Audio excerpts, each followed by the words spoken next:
Good morning, everybody. It is right now 6 o'clock in the morning, my time. Been working 2 hours, and I'm loving it. Feel good.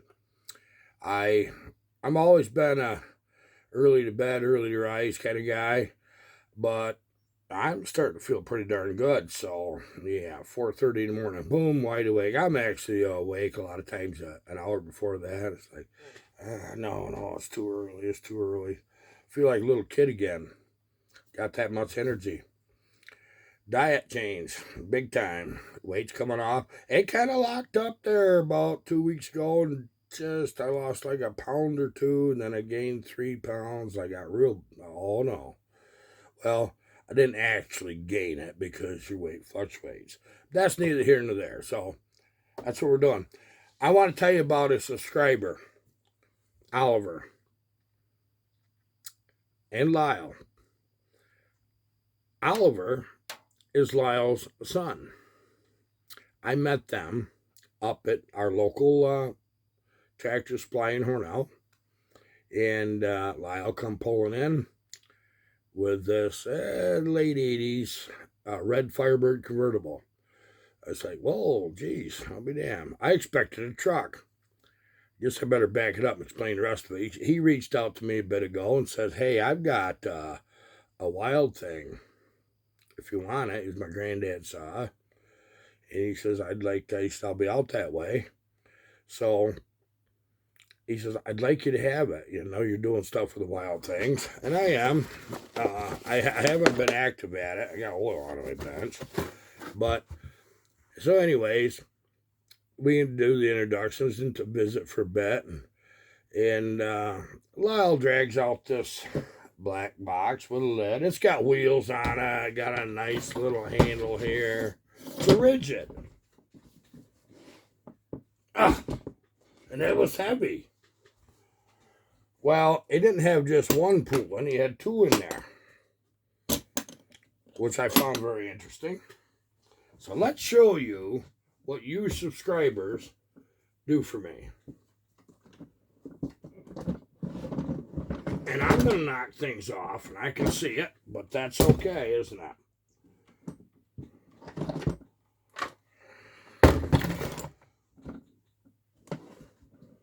And he set the bar, too. Okay. This one is a 46 cc. It's a 46 cc pulling. I don't know what the number is exactly, but that's what it is. I did look the number up. I know the number. Oh, it's a 2800. 2.8 cubic inch. Alrighty, that's what it is. It's 2800. Now this motor actually fits in the Wild Thing.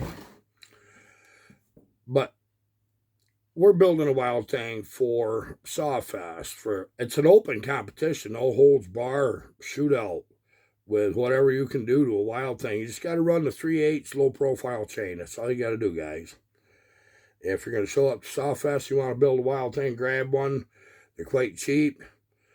A lot of people really kept them long enough to really hurt them. They put them in the back of the garage and forget about them is what they did. They'd run them they're actually kind of a handy little saw to have around. But I got another really nice one.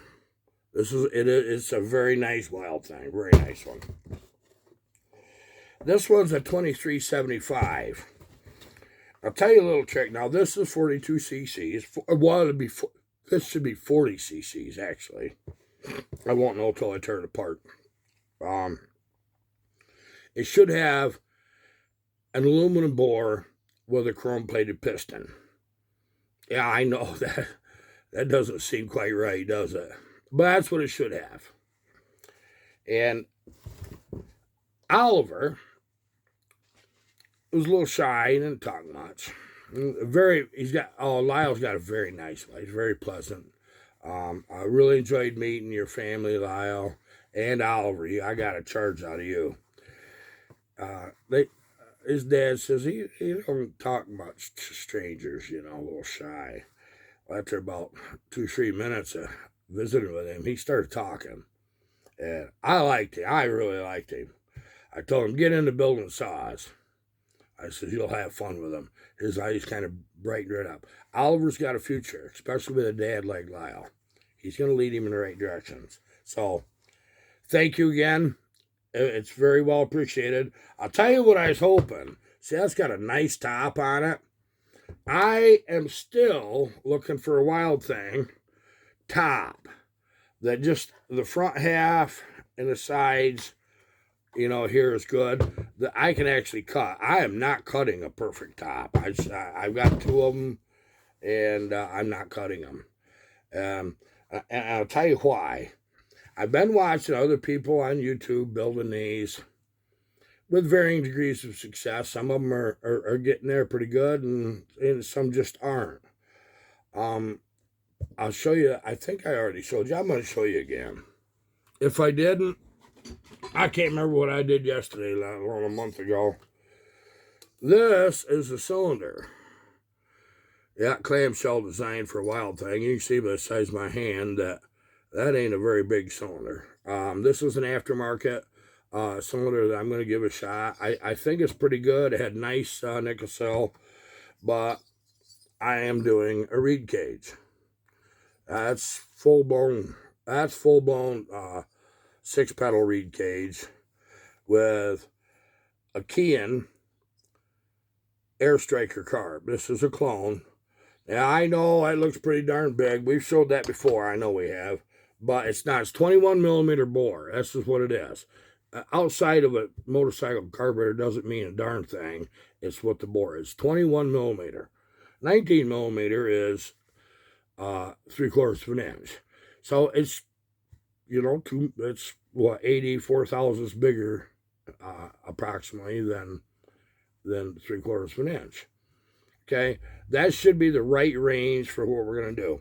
It's debatable whether I want to run this setup. I'm not going to at first tell you what I'm going to do. I'm going to take a motorcycle carb on regular gas with just the reeds and see what I can come up with.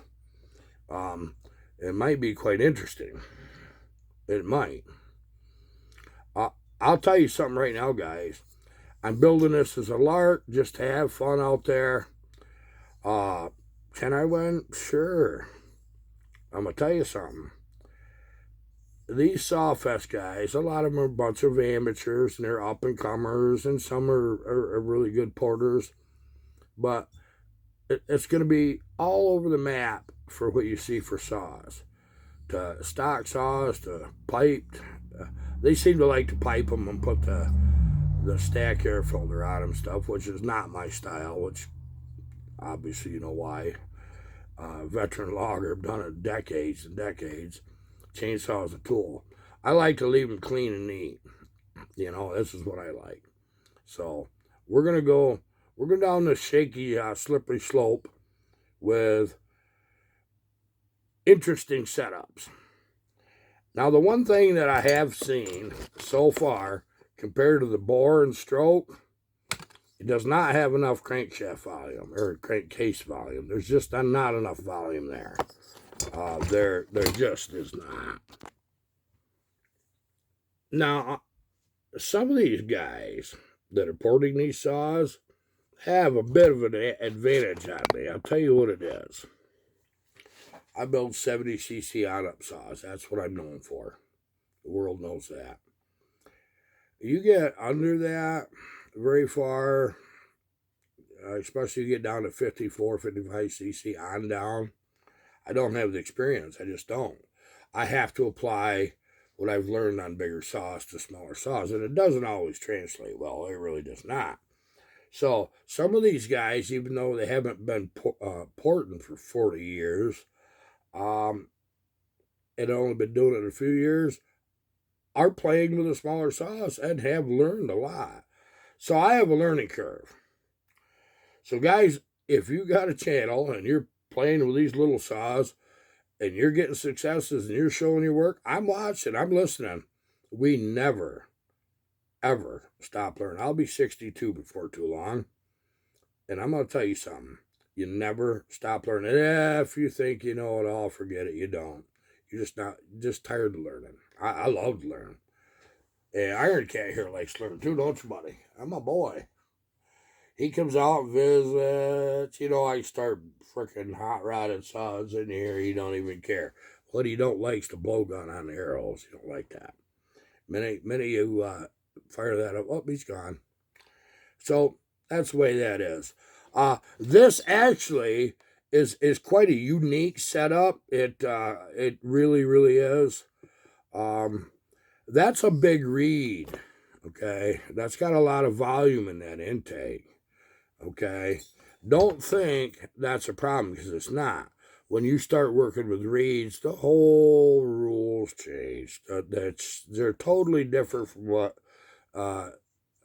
just a piston ported saw is. Where you're using the skirt of the piston to go ahead and deliver air and fuel.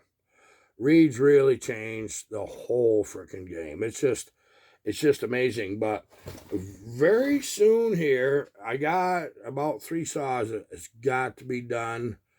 I might as well give you updates on them, okay? Here's one. OD Horse One's ms660 build. I have been running it. It's been blistering hot here, just like a lot of the country. It's been blistering hot. I don't like running saws in the heat like that, especially fresh saws that you're not sure what's going to happen, because I don't care who build them, parts break. It does. Parts break. And they can heat. They really can. Which I haven't noticed that as a real problem with that saw. But I give you the numbers on that for those of you who are paying attention where it's at. And I made predictions the thing would be a ring zinger on the bench. It is. And I figured when I barred it up, it'd fall right on its face. No. Exact opposite. It's a evil orangutan. Evil. It's evil.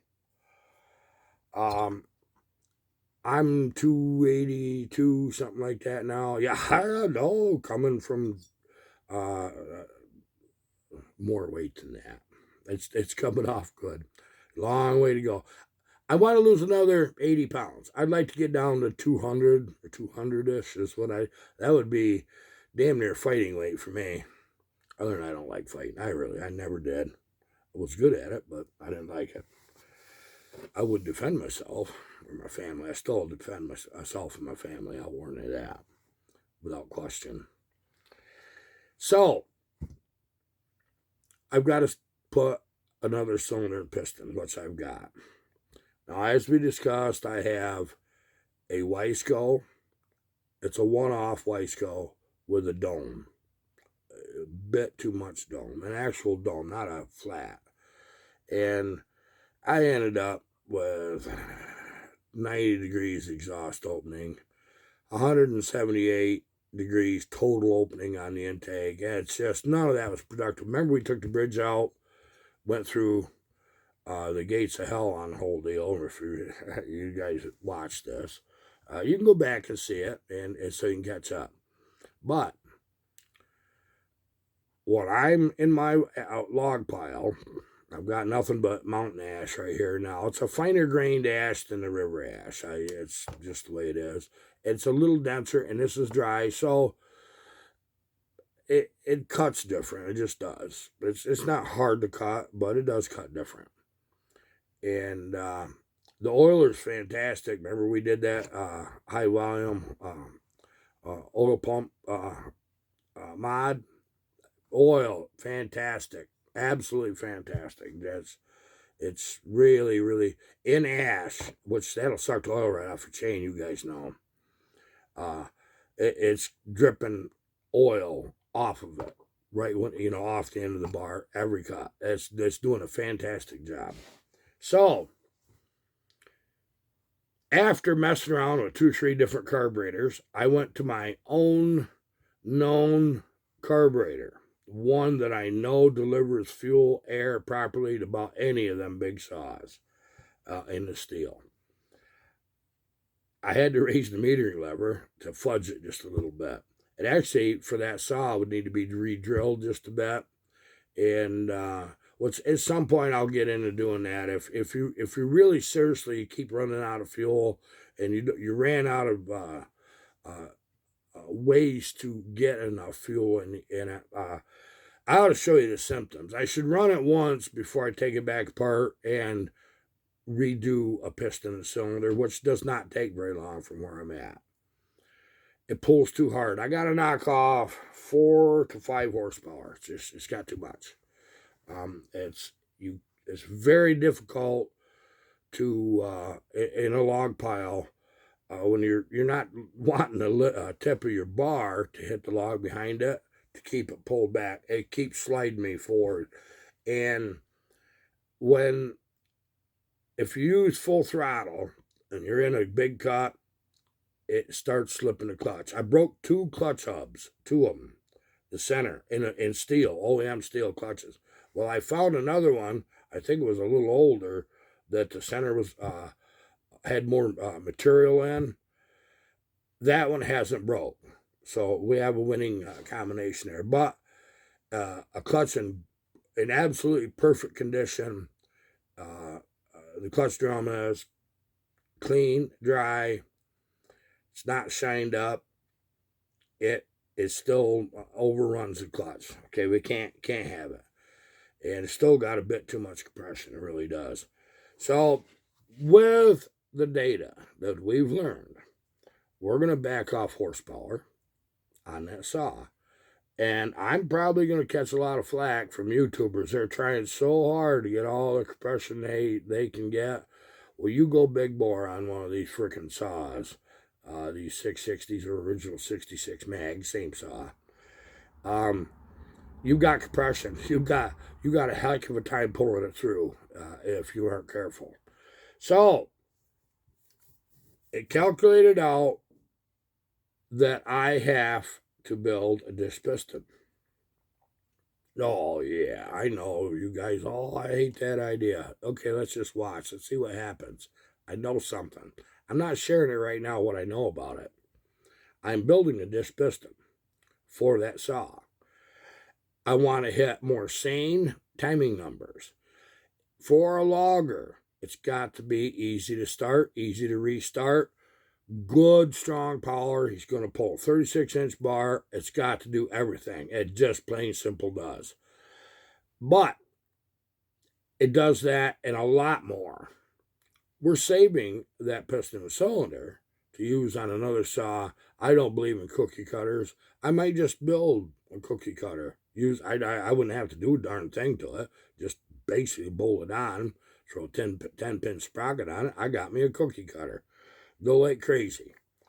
And they're not an upfront saw, easy to build. A 66 mag isn't.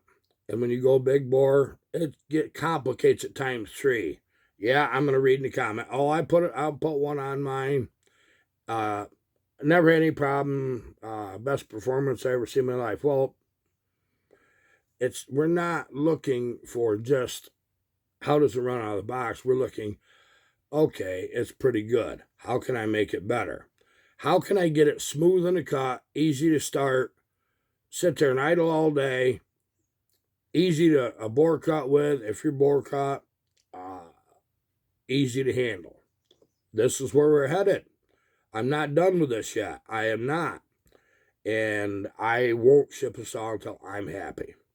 Now, he'd probably just love this saw right to death once you get where you can start it.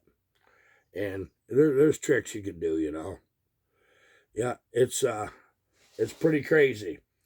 Now, I had something interesting happen. I really did. I don't take saw builds for other people as a rule. You know that. Once in a blue moon, I'll do one for somebody that's on YouTube or good friends. I take care of my friends. I take care of the local logger guys. Well, I don't know all of them. This man's wife, Tara, hit me up on email. Hey, I want to do a saw for my husband.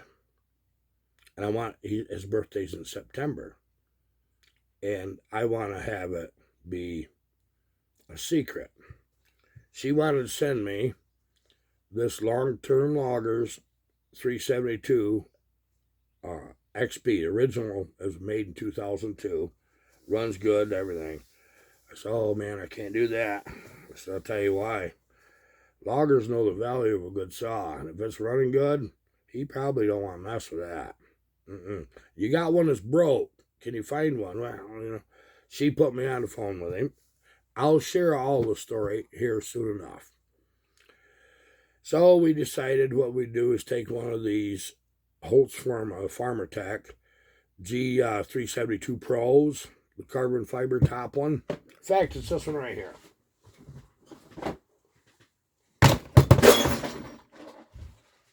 And do the upgrades. And we did. Well, as we discussed,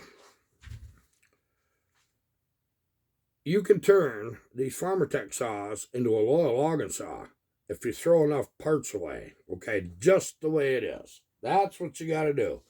Be willing to throw the parts away. This guy lives an hour and a half from me. He's pretty psyched about this saw. Yeah, it's. I think it's pretty cool. I like the color. Amazingly enough, it does have a Walboro carburetor. Well, it says it's a Walboro, but this carburetor runs nice. This is a big bore with a pop-up. Did it as rust job. I had a couple other logging saws from another company that they got straight gassed. I've been working on. I didn't make any videos last week at all. I just too slammed.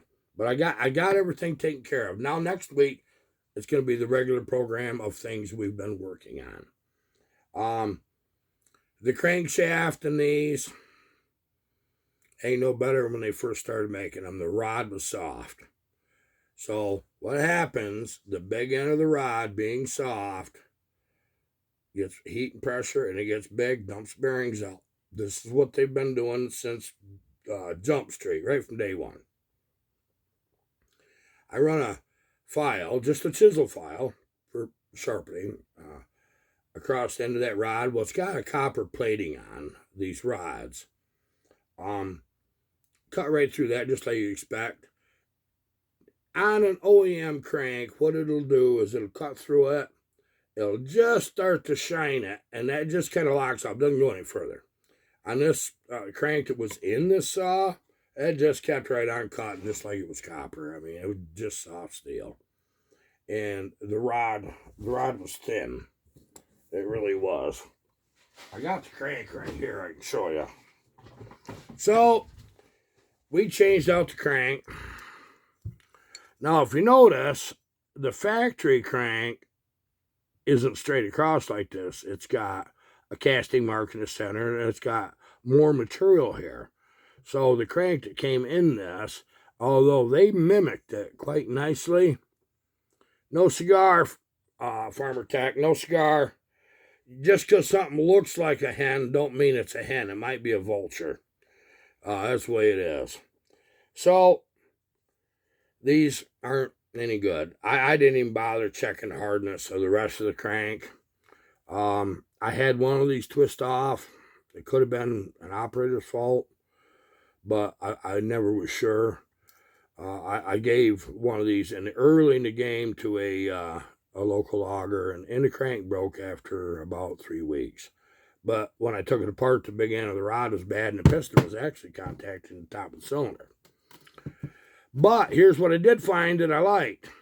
The ignitions on them, it seems to be holding up quite well anymore, so I did not change that. I did put an OEM flywheel on this. There was something about the flywheel I didn't like the looks of, and I couldn't exactly pin it down. Will you ever get that? Yeah, I know. You got an instinct there. Your mind's seeing something that you can't explain. So I put an OEM flywheel on it because it's for a logger. Now, the chain brakes on these, in the past, on the Holtz former saws, you could bend them where it goes around your clutch. You could bend them and they stay bent. It was just soft.